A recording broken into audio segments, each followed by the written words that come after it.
So many desktops, so little time. How are we supposed to replace all of these Windows 10 machines with Windows 11 in just 1 year? Well, we've got a tool to help you do just that. It's from Microsoft. It's free, and it's actually been around a while. It's pretty well battle tested. Stay tuned and find out. Welcome to Tech Topics, brought to you by Cybervenger. We help keep small businesses stay protected and compliant with cutting-edge cybersecurity and IT solutions. All right, so the tool we're discussing today is called DISM, or however you want to pronounce it, DISM.exe. It came with Windows 10, continues to come with Windows 11. It's a free tool for deploying images of Windows systems. Now, what's special about this tool is it doesn't just capture the hard drive. Now, traditionally, like if you use a product like Ghost or Acronis or something, you can create a machine, you can install Office, you can put your favorite browser on there, or Adobe or whatever, customize it, put a hardening script on it, that sort of thing, and then clone the hard drive to an image, and then use that image to copy all the bits down to subsequent pieces of hardware out there. The problem with that approach, of course, is that different pieces of hardware require different drivers. And usually when an operating system boots up and finds the hardware has changed radically, it will want to reactivate, it'll blow up sometimes, get a blue screen of death because the hardware's too different, it can't handle the driver transitions, all that stuff. So to come and work around this, Microsoft invented a technology for imaging. Originally called it DISM.exe, which is a different product, but really similar, also free. I worked on the Windows 7 days. And then DISM does the exact same thing. You can capture an image from an already configured machine with all the applications and settings just the way you want it, and then save it to a .wim file. Then that .wim file can be used to apply this image to different pieces of hardware. And I say different, you can go from an AMD PC to an Intel PC and mix and match all you want, different drivers. The ImageX can be modified. The WIM file, the DISM tool can actually modify a captured file. You can add additional drivers to it. You can apply Windows updates to it. It's a very powerful and versatile tool. In today's video, we're going to be demonstrating how to do the basics. We're going to create an image, a very brief one, and then we are going to capture it with DISM, and then we're going to apply it to a brand new machine. And the cool thing is it doesn't have to be hardware. You can do this in virtual environment as well, which we're going to be doing. So we'll get to that. Look down here. All right, so this is our laboratory environment that we're using. I had a customer of mine loan me their hardware, and with it we built a Proxmox cluster. That's important because that's how we were able to produce a Windows 11 friendly environment.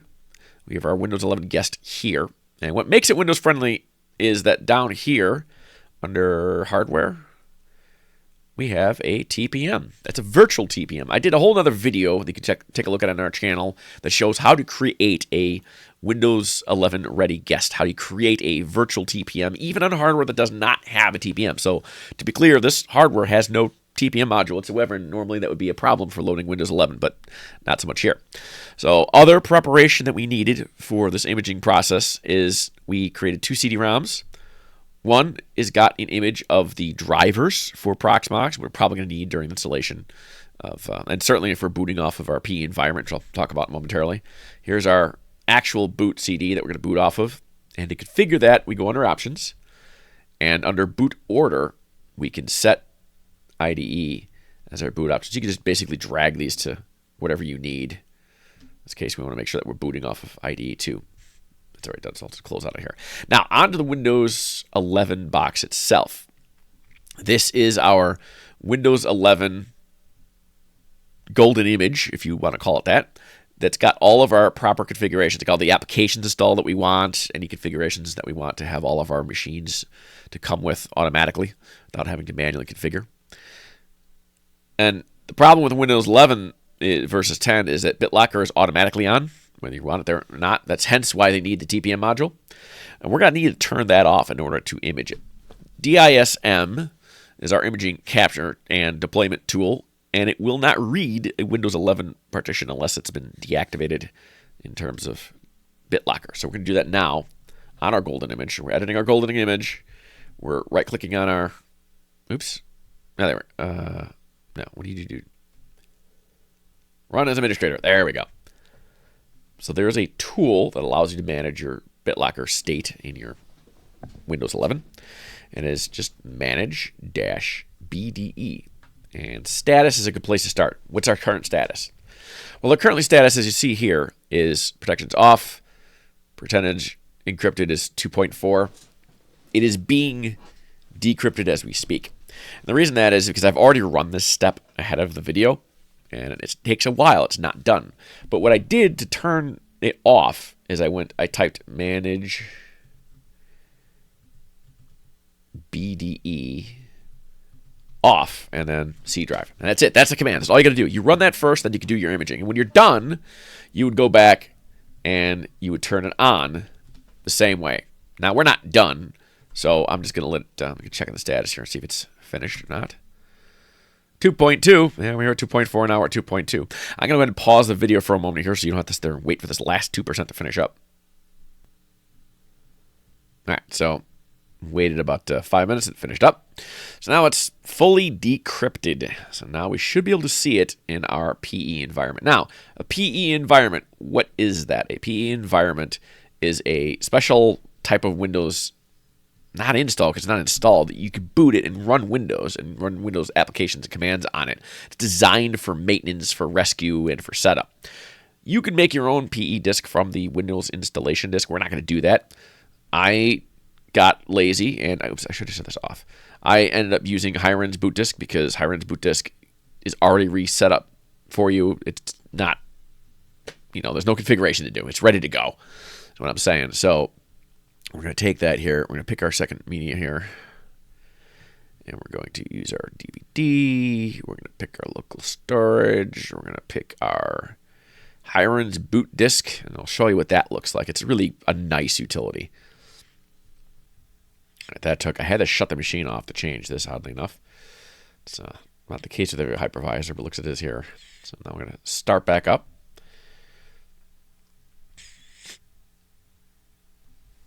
Here we are booting. That is our PE environment loading.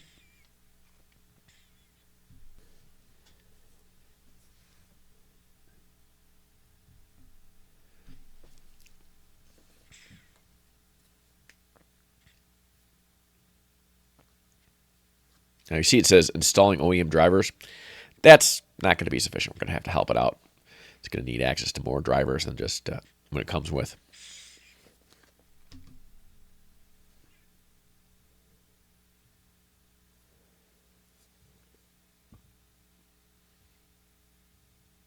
Okay. Now it's got the baseline setup running here, but it needs more drivers. If we look at this PC icon, you notice there is no C drive. There's our ISO file here. There's no C drive. That's because there's no drivers for it. So if we go to Device Manager, just like if we had a real Windows environment, our P environment can still load device drivers. We're going to do them all while we're here too. So update the driver, browse, and then we look at our desktop. There you go. Look at that extra CD-ROM that we put on there. Remember, I showed you that earlier. We'll just have it search all the subfolders, and it'll find all the drivers it needs. There we go. That's our SCSI driver. But that's not enough. Let's get our Ethernet driver loaded too. We're going to need the Ethernet driver when we capture it because we need a place to put our image. Well, that'll be on the network. Obviously, we can't really store our hard drive on our hard drive.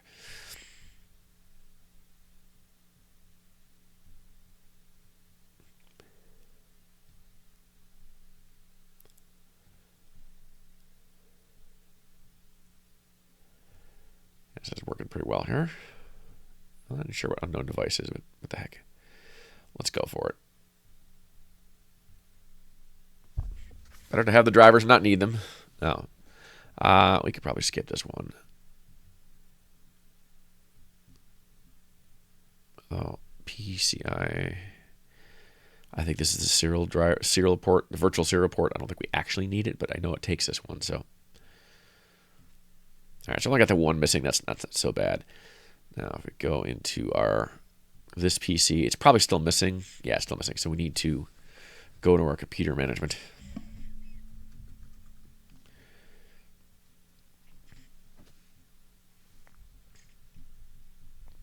These are our disks. Here is our missing partition. It's going to need a drive letter. It's missing one for some reason. I found if you just go here and give it one. Now we actually have a C drive. And here it is. Here's our image. So now we can actually run DISM. So we're going to go to our command prompt, run as administrator. No map drives yet, so let's use that. I for image. This happens to be my server. Obviously, this part here will be a little different for yours.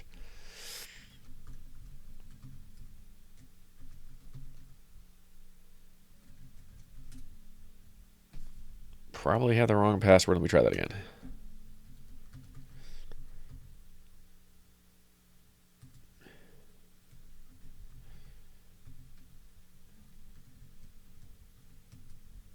Yep. Okay. I can't type. So now we have an iDrive, and we can run our DISM command and start capturing our image. All right. So DISM image. It's our C drive.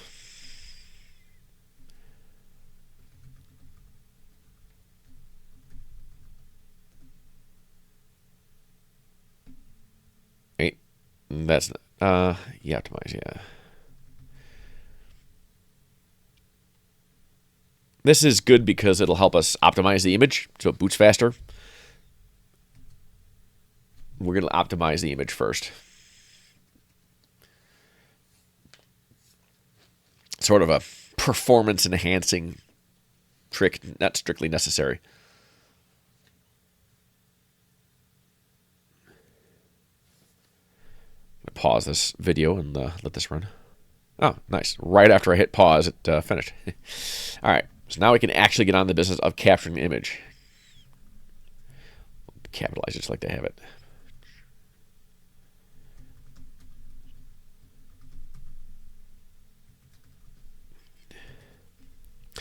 All right, this is our path to where the file is going to go. So if you recall, we created that iDrive. We mapped that drive. Test W11. Test W11. .wim.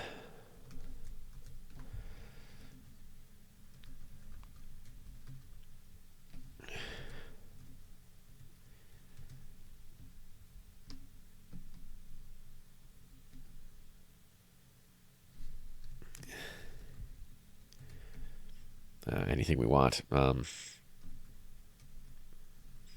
Just to make sure that you know it's arbitrary. And there we go.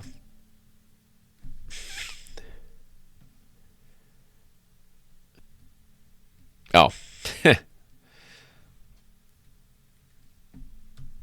That helps. There we go. Okay, so we're capturing now. And this will run for a while. I mean, just pulling all the data off that machine. It's, about 100 gigs of data. Well, 100 gig volume, and then maybe 50 of that's data. And it's pushing it over to our iDrive over the network. So this will take some time. I'm going to go ahead and pause the video here, and then we'll demonstrate that when it's finished. And if we look over here, we have our WIM file. It's not quite 12 gigs big. It's about what you'd expect. So now we're going to try and see if we can't apply it. So I'm going to pause the video again, shut this down, and go to our test 2 of our WIM system. In fact, I'll get back there in just a second, and I'll create a new one from scratch. All right, so we're back here. We're going to create a whole brand new VM just to demonstrate that we're doing this from scratch here. WIM 11 test 2. We are going to we're going to boot off of this, our Hiren's boot disk. Except it's not Linux, it's Windows. Yeah, close enough.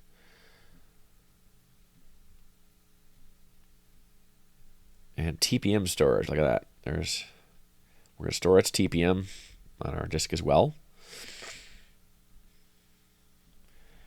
Disk size. Well, the last one was 120 gigs. Let's do 110. Because it shouldn't be possible to deploy a hard image there, right? 8 cores. Want to be fast. Oh god, no, not 4 gigs. That'd be awful. Get plenty of RAM. Let's use it. All right. Yeah, so if we had a like image level, like a bit by bit, like a ghost kind of image, you can't go from a larger volume down to a smaller volume. It doesn't work. So it's kind of, or at least it's very difficult to do that. So that's why it's kind of a good proof that this is working the way I just said it would. All right, we're going to boot this puppy up. I believe it should automatically start with our high-res boot disk. Yep, there it is.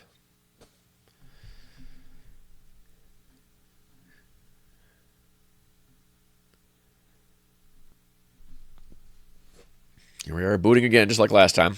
We're also going to have to load the drivers just as we did the time all over again before. It's doing its thing. While it's doing its thing, I'm going to go ahead straight to Device Manager because we've been through this before.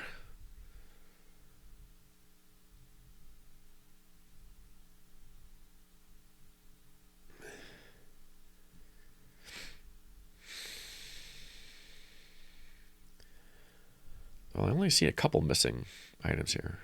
Oh, we don't have that secondary CD-ROM. We forgot to do that. Interestingly enough, though, with the new hardware, it is only missing a couple things. I might not care about that. Let's see. Do we have enough drivers to complete our mission here? All right. DISM. Apply image. So we want to apply it. Image file. Applying I test w11.wim and then index 1. It's usually going to be 1 unless it's, for some reason it's a different index image. Most often it's going to just be 1, so put that in there, and if it doesn't work well, then you can try and troubleshoot. And that's our drive, and here we go. All right, now this is pretty much the exact opposite of what happened before when we captured it. We're now deploying that WIM file that we have created. And again, this will also take quite a while because it's, pulling all the information over. So that won't be super quick, but we'll let that cook. I'm going to pause the video and then we'll come back when it's done. Let's see if we could see our disk drive physically. Disk part, list disk. There we go. Okay. So we can see our partition. So we do have enough drivers for the disk drive now. Do I have enough network card drivers to get me where I want to go?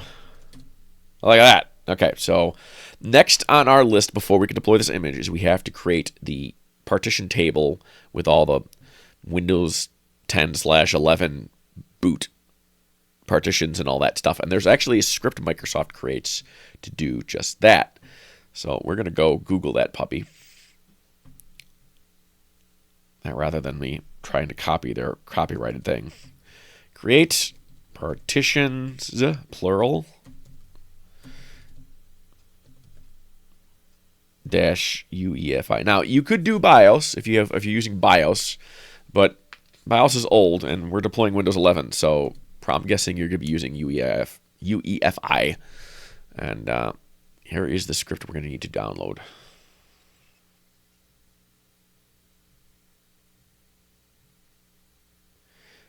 There we go.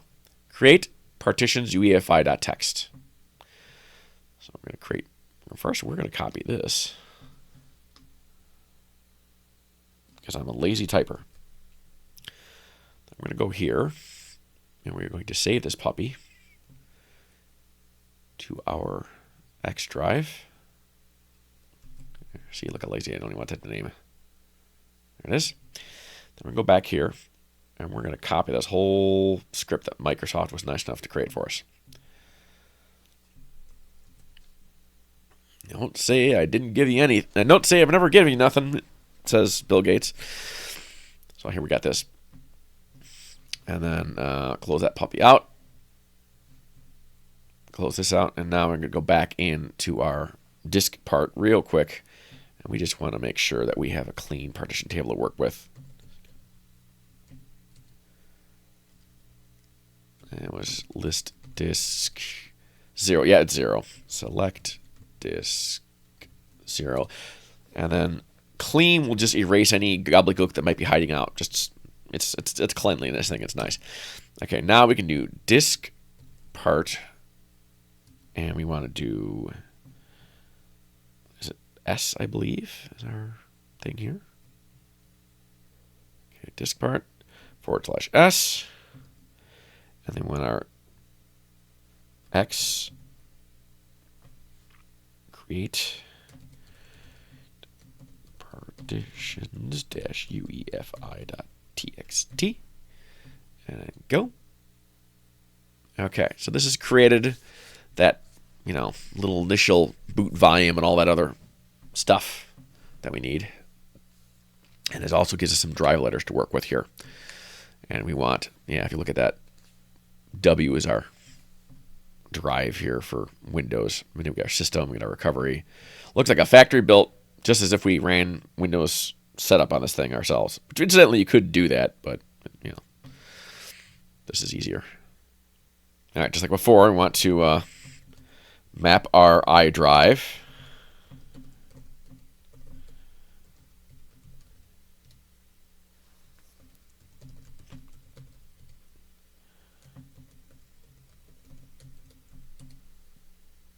All right, and we're ready to go here.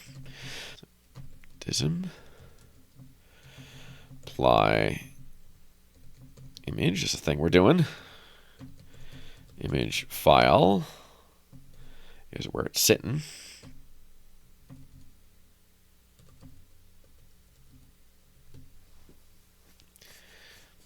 And then now, every WIM file has could have multiple images on it. Typically, if you only have one, then it's going to be index 1. If you have 2, maybe it's index 2 or index 3, whatever. We created it. We didn't create more than one caption to a single WIM, so it's just index number 1. You probably should never have to change that unless you're getting all fancy. And then W \.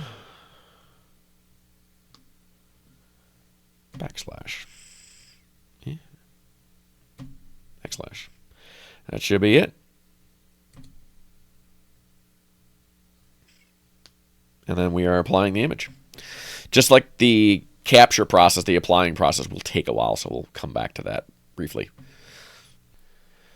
All right, that completed. And next, we are going to copy the BCD boot files. So BCD boot, W Windows /S S. Script names, drive letters all for us, so no mistaking it. All right. Now, hypothetically, we should be able to boot this puppy up and get it cracking. So let's find out if that actually works. Here we are booting up.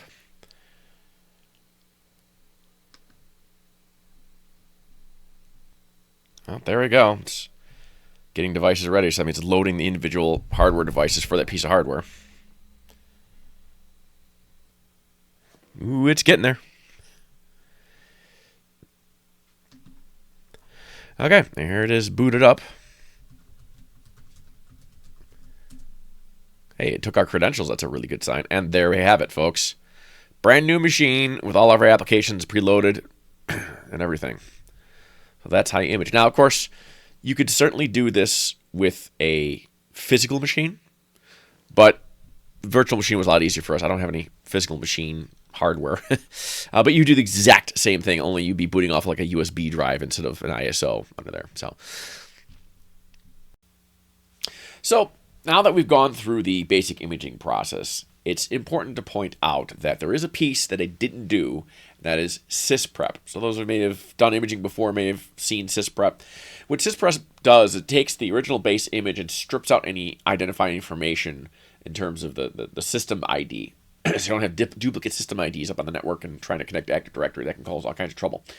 I didn't do that because it's a more involved process than it used to be. Thanks to Microsoft's app and app packages and all that garbage, those tend to blow up, and you tend to need to uninstall app packages and then reinstall them after you've deployed the machines. It's kind of a mess. And strictly speaking, it's not necessary. If you saw, we were able to create that machine entirely from scratch from that base WIM file, and it works just fine. if you were trying to image it to people who are buying OEM computers and getting rid of it, and you're not going to be on the same network, you wouldn't need to sysprep. If you're put in the same network, you probably do, because you'll be able to talk to each other and you get duplicates, and that could cause some trouble. It's important to note about licensing. You're going to need to have one volume license of Windows 11 for whatever edition you're using in order to build the golden image. And then you can do whatever you want to create it. And then when you deploy the image, you need at least a matching OEM license on the machine you're deploying to. It's kind of a dicey thing with the way the license is. So no, you don't need to buy a license for every single machine. OEM is fine as long as the image, your master image that you're creating, in any subsequent machines, if you have like 5 different images, you need 5 different licenses. But even if you're deploying to 1,000 computers that have a valid OEM, it's got to be pro to pro. You can't have a home OEM license and put a pro license and a pro image on it. It's got to match to that degree. Same thing with enterprise. And that's it. That's basically this in a nutshell. I hope this was helpful to anybody trying to deploy Windows 11 everywhere. And if you do have success with this, please put in the comments. Let us know how it worked out. If you any trouble you ran into, any questions along the way, I'd love to be able to build that up in the comments. So I hope it's helpful, and I'll see you all in the next video. Thanks for watching. We hope this video has provided valuable information to you. Be sure to share this video with other small business owners to spread the word about the importance of cybersecurity. As always, don't forget to like and subscribe for more videos like this. If you want more information about cybersecurity, visit us at www.cybervenger.com.